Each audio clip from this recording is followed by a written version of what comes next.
శ్రీ శివాయ గురవే నమః. గురవే సర్వలోకానాం భిషదే భవరోగిణాం నిధయే సర్వవిద్యానాం దక్షిణామూర్తయే నమః.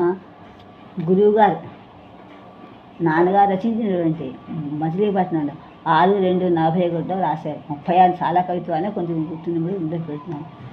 గాయత్రి బంధనంలో గూడూరుపేటలోని శంకరమఠంలో అమ్మవారి గాయత్రి దేవిని రాసిన శ్లోకాలు. ఇది అదే సమయంలో పక్కన సర్వేశ్వర బాబాయ్ గారు కూడా ఉన్నారు. ఆయన కూడా రచించారు పద్యాల శ్లోకాలు. ఆయన చాలా చిన్న వయసు, 10 ఏళ్ళలో 8, 7, 8, 9 అంటే చిన్న వయసు. ఆ రాసి ఇంట్లో పెడతాను. ఇప్పుడు మాత్రం గురువుగారు రాసి పెడుతున్నాను. ఓంకారాంబుజబంభరీం ఉపనిషత్సుద్ధాంత సీమంతినీం ఆమ్నాయాంతరకేకినీం స్మృతిశిరస్సంచార కాదంబినీం గాయద్భక్త శుభంకరీం శివకరీం కళ్యాణపారంపరీం గాయత్రీం సకలాగమాంతలవలీం కైవల్యదాత్రీం భజే కైవల్యదాత్రీం తే. సూర్యుని కిరణాల వల్ల ప్రాతః సూర్యకిరణాల వల్ల ఒక సృష్టికి చంద్రము, అలాగే ఛందస్సు ఏ టైంలో పుట్టాయో, ఏ రూపాలు ఏ వచ్చాయో, ఏ రూపంలో అలా ఉందో అమ్మవారు, గాయత్రి ఏ రూపాల్లో పొద్దున సాయంత్రం మధ్యాహ్నం త్రికాసుంది ఎలా ఉందో అమ్మవారిని వర్ణించి చెప్పిన మన శ్లోకాలు. ఇది వివరణ నేను ముందు చెప్పాను. హంసస్యామజదేవతాం అభయదాం రక్తవర్ణాంచితాం కన్యాం వ్యాసనిషేవితాం అనుష్టుభాం ఛందసాం ఋగ్రూపాం అరుణారుణాం కరలసద్దివ్యాక్షమాలోజ్వలాం సావిత్రీమతిదోషదోహరణాం ప్రాతర్భజే మాతరం నైసాగః పరిహరిణీం భగవతీం ప్రాతర్భజే మాతరం ప్రాతర్భజే మాతరం. ఇవి అనుష్ఠుప్ శ్లోకాలు చాలా ఉన్నాయి. అందులో అనుష్ఠుప్ శ్లోకాలు మించింది ఛందస్సులో మొట్టమొదటి ఛందస్సు అనుష్ఠుప్పే. అంత గురించి చెప్పడం అన్నమాట. ఎలా వచ్చిన అనుష్ఠుప్ చెప్తున్నాను. తుష్టుప్ ఛంద సమయుతాం సితసితాం శైవీం యజురూపిణీం భక్తాభీతికరీం అధిష్ఠిత వృషాం తాం కశ్యపర్షిస్సుతాం గాయత్రీం నవయవ్వనోదయలసద్గాత్రీం పరాం త్రిక్షరీం మధ్యాహ్నే పరిచింతయామి జగతాం ఆతంకకూలంకషాం మత్తేందిందిర కృష్ణ వసనాం మత్తాంపిక శ్యామలాం విఘ్నఘ్నీం వినతాత్మజాతతురగాం ఏకాక్షరీం వైష్ణవీం సామాంగాం జగతీయుతాం పరతరాం వాసిష్ఠ సంపూజితాం సాయం నౌమి సరస్వతీం నవయోభిన్నేతరాంగీం సదా నవయోభిన్నేతరాంగీం భజే. యా పంచాస్య తురంగమా భగవతి యా పంచాక్షరా యా పంచాస్య సమానరూపవదనా యా పంచవర్ణాననా వైపంచీకలనాదమంజులగళా యా పంచభూతాత్మికా సా పాయాత్ పరదేవతా పదనతాన్ సంధ్యాస్వరూపా కళా సా పాయాత్ పరదేవతా పదనతాన్ సంధ్యాస్వరూపా కళా. యో మంజురుపాసితే మునయో ఏనేదమాసీత్ జగతు యో మంజుర్యం ఉపాసితే మునయో ఏనేదమాసీత్ జగత్ యస్మై బిభ్యతి రాక్షసాః సురగణో యస్మాత్ పరం నో యజేత్ యస్యాజ్ఞాం శిరసా వహంతి సకలానస్మిన్ రమంతే త్రయః అస్మిన్నస్మి కుతూహలీ జననితే మందస్మితే సుస్మితే.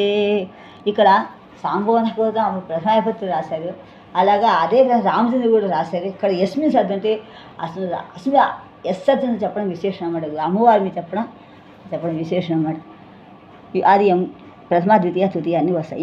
యో మంజుర్యం ఉపాసితే మునయో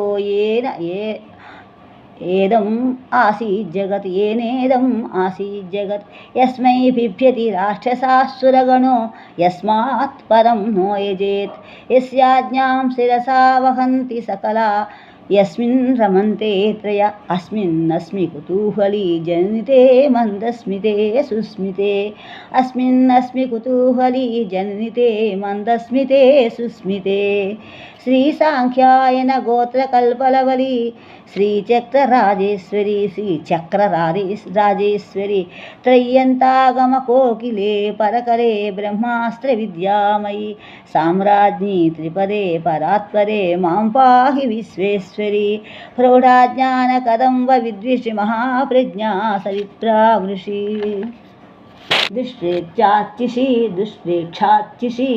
తా మంగళత్విషి మహాకళ్యాణ సంపత్ృషి. ఇక్కడ పాఠాంతం కూడా రాశారు. దుష్ప్రేక్షాచ్చిషి తాపకృషి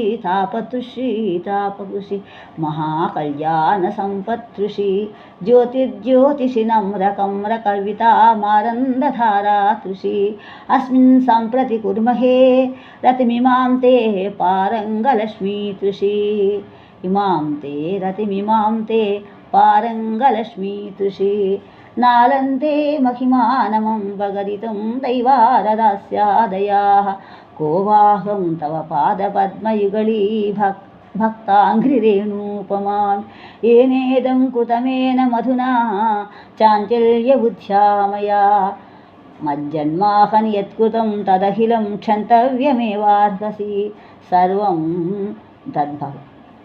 తత్కిల భక్తవత్సలమనాః క్షంతవ్యమేవ త్వయా కోవాహం తవ పాదపద్మయుగళీ భక్తాంఘ్రిరేణూపమాం ఏనేదం కృతమేన మధునా చాంచల్యబుద్ధ్యా మయా మజ్జన్మాహని యత్కృతం తదఖిలం క్షంతవ్యమేవార్హసి సర్వం తత్కిల భక్తవత్సలమనాః క్షంతవ్యమేవార్హసి సర్వం తత్కిల భక్తవత్సలమనః క్షంతవ్యమేవార్హసి. ఇక్కడ కుప్ప కప్పులు అంటారు. సంధిలో పూర్వపర పదాల్లో పరపదం కాకారం కానీ పకారం అయితే విసర్గలుంటే అని కప్పులు అంటారు.